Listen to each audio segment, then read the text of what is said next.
उस दरगाह के खिलाफ पिटीशन दर्ज होता है और साहब कोर्ट वाले उसको एक्सेप्ट करके सुनवाई की तारीख तय कर देते हैं। अब तो हम लोग खामोश हैं, खामोश रहेंगे, देखते हैं जो बादशाह के ऊंट को बैठाने वाला अब इनकी शरारत पे कैसे पहरा लगता है। मुझे यकीन हासिल है अब हिंदुस्तान का 40 करोड़ मुसलमान अब गरीब नवाज की करामत देखने के लिए मुंतजिर है कि हिंदुस्तान का राजा अपनी करामत दिखाएगा।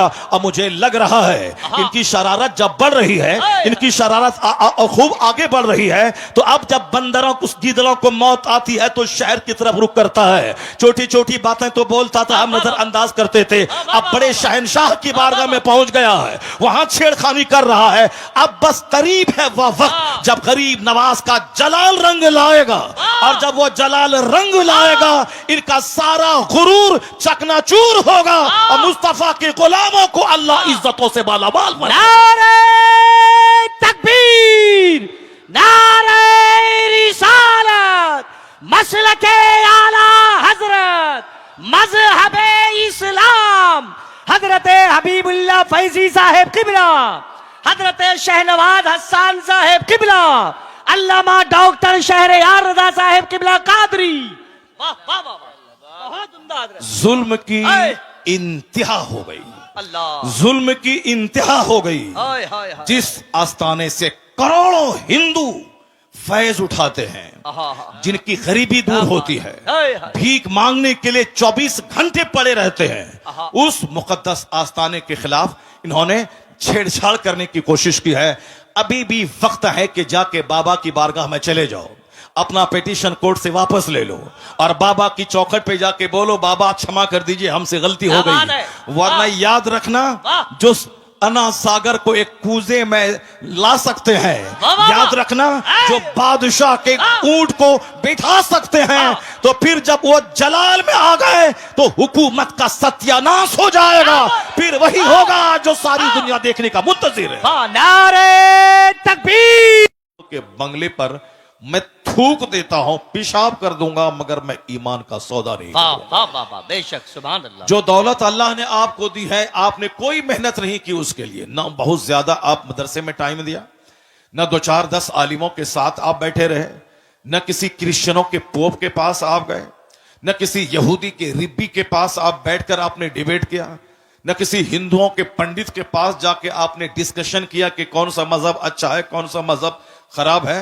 नहीं, आपको अल्लाह ने सिर्फ अपने फजल से ईमान की दौलत दी। बेशक, सुभान अल्लाह। इसलिए कि आप मोमिन घर में पैदा हुए हैं, इसलिए आप मुसलमान हैं।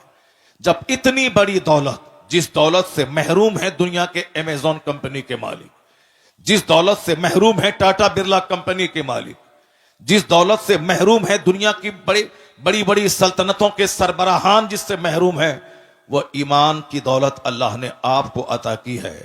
तो इसी नेमत के शुक्राने में दिन गुजर जाएंगे, कभी गरीबी का आप रोना नहीं रोएंगे, कभी मुफलिसी का रोना नहीं रोएंगे। एक बंदा डीएम बना, 5 लाख महीना कमाया, 60 साल के बाद रिटायर किया, मौत का इंतजार किया, मरा, कब्र में जाके सड़ गया।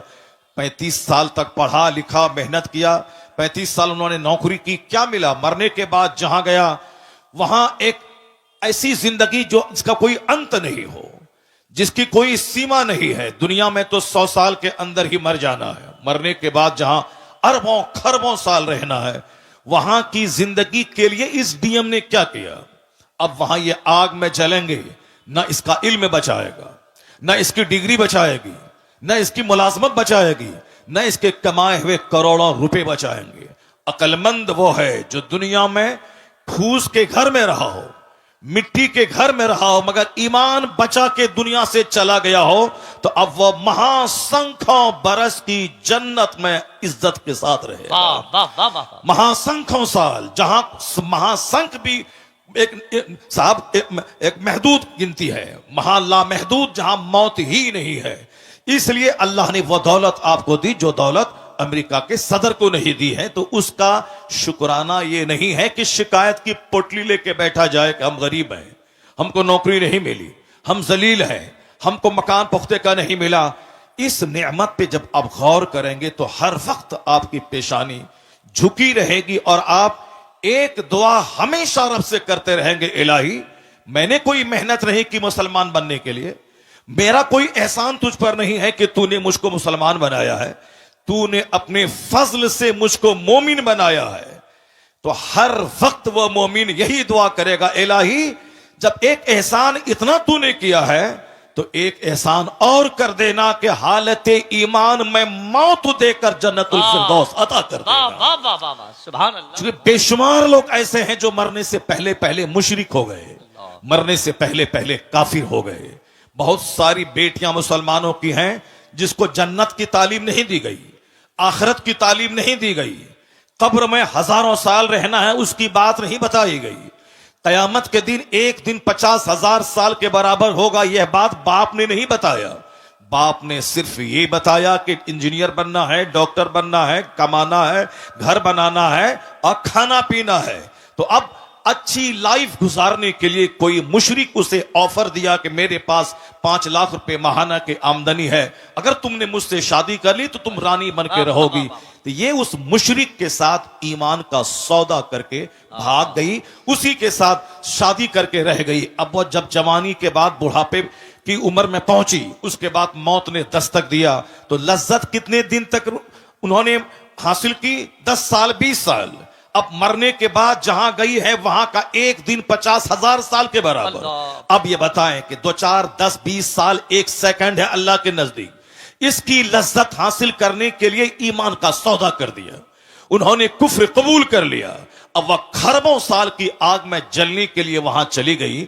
अकलमंद है वह बाप जो बच्चों को डॉक्टर ना बनाए मगर जन्नती बना दे, जो अपने बच्चों को इंजीनियर न बनाए जन्नती बना दे, जो अपने घर में डॉक्टर इंजीनियर का चर्चा न करके आलिमे दीन का चर्चा करे, कुरान हदीस का चर्चा करे। वह औरत धन्य है जो नहीं बनी इंजीनियर मगर वह चूल्हे में खाना बनाती रही, अपना ईमान बचाती रही, बहारे शरीयत पढ़ती रही, कुरान पाक की तिलावत की, माह रमजान में 20 रकअत सूरह तरावी वह पढ़ती रही। वो औरत ईमान बचा के चली गई।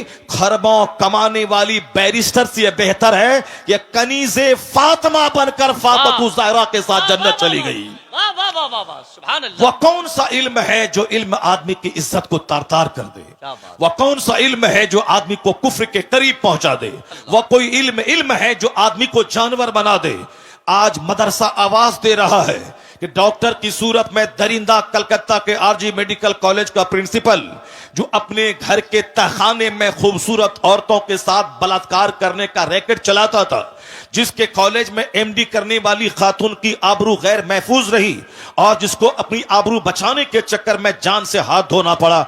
ये कोई डाइटन सिमिलिया का कसिया का कोई जाहिल नहीं था, वो कोई विलेजर, कोई देहाती, कोई फार्मर नहीं था, पढ़ा लिखा आदमी था। पढ़ा लिखा आदमी इस कदर गिर जाएगा ये किसी ने सोचा ना होगा। आपने देखा होगा मुजफ्फरपुर के शेल्टर होम में वह नेताओं का किस तरह कनेक्शन वहां पली जाने वाली औरतों के साथ था। लोग कहते हैं कि वह डॉक्टर की सूरत में जानवर, वह डॉक्टर की सूरत में दरिंदा। एक गांव का देहाती अपने चचेरे भाई के पास किशनगंज गया, डॉक्टर के पास, कहा आप मेरी बीवी का इलाज करें। डॉक्टर बोलता है कि तुम्हारी बीवी दर्द ज़ह में मुब्तला है, बच्चा भी मरेगा या नहीं जच्चा मर जाएगी, इसलिए तुम्हें 1 घंटे के अंतर सिजरिंग करना पड़ेगा। वो कहता है मैं बीमार हूं, मैं गरीब हूं, मैं मजदूर हूं, कहां से मैं 50,000 रुपए ला के दूं? ये डॉक्टर दिमाग में बहुत बड़ा सपना पाल करके किशनगंज आया है कि मैं MBBS हूं, अपने बच्चों को FRCS बनाना है, अब मुझे 2 एकड़ जमीन में शानदार घर बनाना है, मुझे फॉर्च्यूनर खरीदनी है। अब इतना पैसा, ऐसा नहीं कि डॉक्टर बनने के बाद रुपया का एक पेड़ अपने क्लिनिक में कोई लगा दे और रोजाना जाए 2 घंटा बैठे और पैसा तोड़ के झोला भर के शाम में घर ले जाए। नहीं, उसे तो मरीजों को देखना होगा, मरीजों की फीस से ही कमाना होगा। तो इतनी कमाई कहां से आएगी कि फॉर्च्यूनर का की किस्त अदा करे, वह 2.5 एकड़ जमीन का की किस्त अदा करे? अब वह इंसानियत का लिबादा छोड़कर झूठ का लिबास पहनता है, हैवानियत का कपड़ा पहनकर झूठ बोलता है कि तेरी बीवी 1 घंटे के अंदर में मर जाएगी, इसको सिजरिंग करवाना पड़ेगा। अब वह बेचारा छोटा सा घर बेचकर डॉक्टर को 50,000 रुपए देता है और वह डॉक्टर एक गरीब औरत की सिजरिंग करके उसको कई सारी औलादों से महरूम कर देता है। लोग कहते हैं ये डॉक्टर है मगर इंसान नहीं है। इंसान वो है जो इंसानियत जिसके अंदर हो, वो दूसरों का दर्द महसूस करे, मतलब डॉक्टर है मगर इंसान नहीं है। मोरबी का इंजीनियर कई 100 आदमी की जान ले लिया, उन्होंने एनओसी दिया, नो ऑब्जेक्शन, ये ब्रिज को खोल दिया जाए आम पब्लिक के लिए। ब्रिज गिरा, कितने 100 पब्लिक की जान चली गई। लोग कहते हैं वो इंजीनियर नहीं, वो कसाई है जिसने इतने लोगों की जान ले लिया। चीफ मिनिस्टर झारखंड का जो गरीबों की प्रॉपर्टी कोयला है उसके घोटाले में पकड़ा गया, कई साल तक जेल रहा। लोग कहते हैं यह चीफ मिनिस्टर नहीं बल्कि गरीबों का हत्यारा है। मतलब इंजीनियर की सूरत में जानवर, डॉक्टर की सूरत में जानवर। लोग कहते हैं कि इंसान कहां है, इंसानियत कहां है। मैं कहता हूं आज भी इंसानियत की एक फैक्ट्री है, वह फैक्ट्री चले जाओ, उस फैक्ट्री में यह पढ़ाया जाता है झूठ बोलना हराम है, शराब पीना हराम है, ज़िना करना हराम है, माँ बाप को सताना हराम है, पड़ोसी से लड़ना झगड़ना हराम है, और खड़े होकर नहीं खाना है, बैठ के खाना है, बाथरूम ऐसे जाना है, बिस्तर पे ऐसे लेटना है, ऐसे घर से बाहर निकलना है। आदमियत का सलीका किस फैक्ट्री में सिखाया जाता है? कहां से इंसान पैदा होते हैं? इस जमीन पर एक दरसगाह है जहां अव्वल दिन से लेकर आखिरी दिन तक, यानी उर्दू की पहली किताब से लेकर बुखारी शरीफ तक यही पढ़ाया जाता है। यह लीगल है या इल्लीगल है, यह राइट है ये रॉन्ग है, यह जायज है ये नाजायज है, यह सही है ये गलत है, यह हराम है ये हलाल है, यह करना है ये नहीं करना है, यह हार्मफुल है ये यूजफुल है, यह हानिकारक है ये लाभदायक है। यानी वो आदमियत की शिक्षा जिस दरसगाह में दी जाती है उसी का नाम है मदरसा। अब जब यह फैक्ट्री जवान थी, जहां फैक्ट्री जवान थी, फैक्ट्री का प्रोडक्शन था, खलीफा हारून रशीद का बच्चा मदरसे में पढ़ता था, औरंगजेब जैसे हिंदुस्तान के बादशाह मदरसे में पढ़ते थे। उस वक्त में अमीर गरीब सब चाहता था मैं इंसान बनाने वाली फैक्ट्री में पढ़ूं और वहां से कुतुब बन के निकलूं, अब्दाल बन के निकलूं, आदमी बन के निकलूं। जब तक यह फैक्ट्री जवान थी, प्रोडक्शन ज्यादा हो रहा था, तो समाज कुतुब से भरा था, अब्दाल से भरा था, नेकों से भरा था, शरीफों से भरा था। लेकिन जब से इस फैक्ट्री को गवर्नमेंट ने आतंकवादी का अड्डा कहा और जब से हमारे पैसे वालों ने अपने बच्चों को पढ़ाना छोड़ दिया, जब यह फैक्ट्री बंद हो जाएगी या बंद नहीं होगी, पैदावार कम हो जाएगी, तो समाज में शरीफ कहां से मिलेंगे, वली कहां से मिलेंगे, कुतुब अब्दाल कहां से मिलेंगे? अब अगर लोग चाहते हैं कि समाज शरीफों से भरे, नमाजियों से भरे, जंटी लोगों से भरे, कुतुब अब्दाल से भरे, तो अब प्यूटर लेना होगा, फैसला बदलना होगा कि जिस तरह की फैक्ट्री जैसा प्रोडक्शन उसी तरह के लोग समाज में नजर आएंगे। इंजीनियरिंग कॉलेज में आदमी कम, वहां पैसा कमाने वाले जानवर ज्यादा पैदा किए जाते हैं। मेडिकल कॉलेज में आदमी कम, पैसा कमाने वाले जानवर ज्यादा पैदा किए जाते हैं। तो अब ये एक इंसानी बनाने वाली फैक्ट्री है मदरसा। इस फैक्ट्री को जिंदा करें। जब ये मदरसा जिंदा होगा, पैदावार बढ़ेगी, तो शरीरों की तादाद घटेगी, शरीफों की तादाद में इजाफा होता चला। नारे तकबीर, नारे रिसालत, मजहबे इस्लाम, जश्ने दस्तार बंदी, अल्लामा डॉक्टर शहरयार रजा साहब किबला। बहुत उम्दा, वाह वाह वाह वाह। मदरसा, वाह वाह वाह वाह। मदरसा ने ही सारी दुनिया को बताया है कि इल्म क्या चीज है। मदरसा ने ही सारी दुनिया को बताया है कि रिसर्च क्या है। मदरसा ने बताया है कंटेम्पलेशन क्या है। मदरसे ने बताया है शोध क्या है। मदरसे ने बताया है चिंतन क्या है। हमारे बच्चे भी गौर से सुने मेरी बात। जो दूसरे लोग मुखालिफ मजहब के मानने वाले, अगर उस तक मेरी बात पहुंच जाए, वो भी मेरी बात को गौर से सुन ले। अगर मदरसा आतंकवादी का अड्डा है तो कभी किसी दिन किसी एक जासूस को मदरसा भेज दो और मदरसा भेजने के बाद हर क्लास में उसको बैठा दो और ये रिपोर्ट देने के लिए बोलो कि क्या मौलाना साहब ने अपनी दरसगाह में बच्चों को मारने और काटने की बात सिखाई है या शराफत की बात सिखाई है, ह्यूमैनिटी की बात सिखाई है। मैं दावे से कहता हूं किसी भी दरसगाह में बैठ जाओगे, फारसी की पहली से लेकर बुखारी शरीफ तक हर जगहों पे अमन की बात, पीस की बात, मोहब्बत की बात, मुरफ़्फ़त की बात, अखलाक की बात, अपने गांव समाज की इस्लाह की बात, माँ बाप के एहतराम की बात, पड़ोसी की इज्जत की बात, मुसीबतें सह के दूसरों की मुसीबतों का जवाब मुसीबत से न देने की बात, यानी अखलाक मोहम्मदी की तालीम मदरसे में दी जाती है। उसका फैसला इसीलिए है कि वह दूर से मदरसे को आतंकवादी का अड्डा समझता है। अपनी निगाहों में दुश्मनी का चश्मा लगाकर मदरसे के खिलाफ बयान देता है। कभी उन्होंने रिपोर्टिंग नहीं कराई कि मदरसे में पढ़ाई क्या होती है, मदरसे में दरसगाह में सिखाया क्या जाता है। सिर्फ दूर से कहना कि साहब वहां आतंकवादी पैदा किए जाते हैं। यह नफरत करने वालों की बोली है, हकीकत जानने वालों की बोली नहीं है। जिस तरह भी नफरत का माहौल हिंदुस्तान में फैला है, कोई भी आदमी खड़ा हो जाए और कोर्ट में साहब याचिका दर्ज कर दे कि इस मस्जिद में लग रहा है कि अंदर में कोई मूर्ति छुपी हुई है या कोई मंदिर रहा होगा, तो अब कोर्ट वाला भी केस एक्सेप्ट कर लेता है। और जहां 10-10 साल से साहब केस पड़े हुए हैं, उसकी कोई नोटिस नहीं ली जा रही है, और यहां 10 मिनट के अंदर में सुनवाई भी होती है, और फौरन साहब एक कमेटी का गठन भी होता है, और फौरन सर्वे करने वाला वहां पहुंच भी जाता है, और फिर उसकी रिपोर्ट भी दिया जाता है। किस कदर नियतों की खराबी है कि दूर से साहब वो एक खास मखसूस बिरादरी को टॉर्चर करने के लिए इस तरह के प्लान बना रहा है। हिम्मत इतनी बढ़ी कि अब हिंदुस्तान के राजा की बारगाह में पहुंच गया, हिंदुस्तान के शहंशाह की बारगाह में पहुंच गया। 800 बरस से जो पूरे हिंदुस्तान की रखवाली कर रहा हो, कब्र में रह के पूरे हिंदुस्तान की संप्रभुता को बचा रहा हो, हिंदुस्तान के मुसलमानों से ज्यादा हिंदुओं की अकीदत का मरकज बना हुआ हो। मुसलमान जाते हैं 60 लाख तो 40 लाख तो 60 लाख गैर मुस्लिम वहां जाते हैं। उनको वहां बेटा मिलता है, बेटी मिलते, न जाने क्या क्या मिलता है। हर जब भी जाए हर वक्त साहब सिखों, हिंदुओं और दूसरे तमाम मज़ाहिब के मानने वाले को दुनिया ढेर चाहिए, इसलिए वो वहां भीड़ लगाए रहते हैं। मुसलमानों को जन्नत चाहिए, इसीलिए मस्जिदों में भीड़ रहती है, और उनको सिर्फ दुनिया गाड़ी चाहिए, इसलिए दरगाहों पे वो भीड़ लगा के रहते हैं। 800 साल जो एक मुस्तनद ऑथेंटिक दरगाह है, उस दरगाह के खिलाफ पिटीशन दर्ज होता है, और साहब कोर्ट वाले उसको एक्सेप्ट करके सुनवाई की तारीख तय कर देते हैं।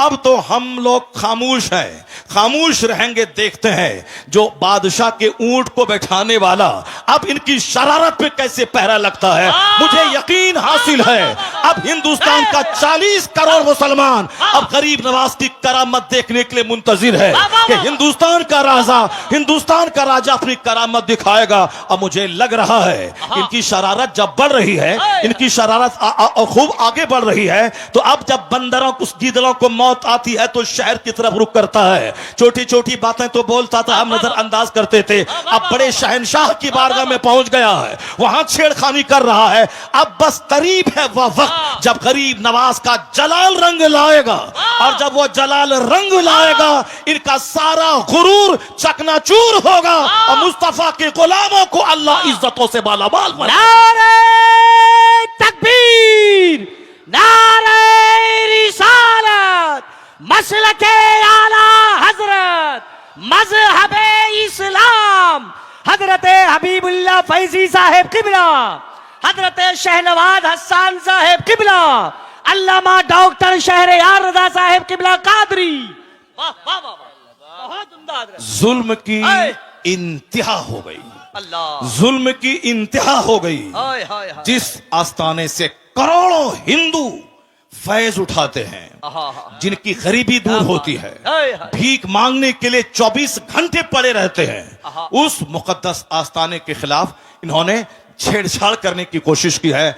अभी भी वक्त है कि जाके बाबा की बारगाह में चले जाओ, अपना पिटीशन कोर्ट से वापस ले लो, और बाबा की चौखट पे जाके बोलो, बाबा क्षमा कर दीजिए, हमसे गलती हो गई। वरना याद रखना, जो अना सागर को एक कूजे में ला सकते हैं, याद रखना, जो बादशाह के ऊंट को बैठा सकते हैं, तो फिर जब वो जलाल में आ गए तो हुकूमत का सत्यानाश हो जाएगा। फिर वही होगा जो सारी दुनिया देखने का मुंतजिर है। नारे तकबीर, नारे रिसालत, ख्वाजा का हिंदुस्तान, फैजाने गरीब नवाज। एक कौम मुस्लिम, आपको कानून हाथ में नहीं लेना है, आपको सड़क पे आकर के बहुत बड़ा प्रोटेस्ट नहीं करना है। यह मामला शहनशाह हिंदुस्तान का मामला है। अब मामला उनकी कोर्ट में पहुंच चुका है। बस हम लोग वही करें जो सरकार दो जहां के दादा अब्दुल मुत्तलिब, जब अबरहा जो हाथियों का फौज लेके खाने काबा को ढाने आ रहा था, अब्दुल मुत्तलिब ने क्या कहा था कि हर शख्स अपने घर की हिफाजत करता है, ए अल्लाह ये तेरा घर है, तू अपने घर की हिफाजत कर। इतना कह के पहाड़ पर चले गए और फिर वो देखने लगे, देखें रब्बे करीम अपने घर की हिफाजत कैसे करता है। सारी दुनिया जान रही है कि अलम तरा कैफ फअल रब्बुका बिअसहाबिल फील, क्या उसके साथ सलूक हुआ।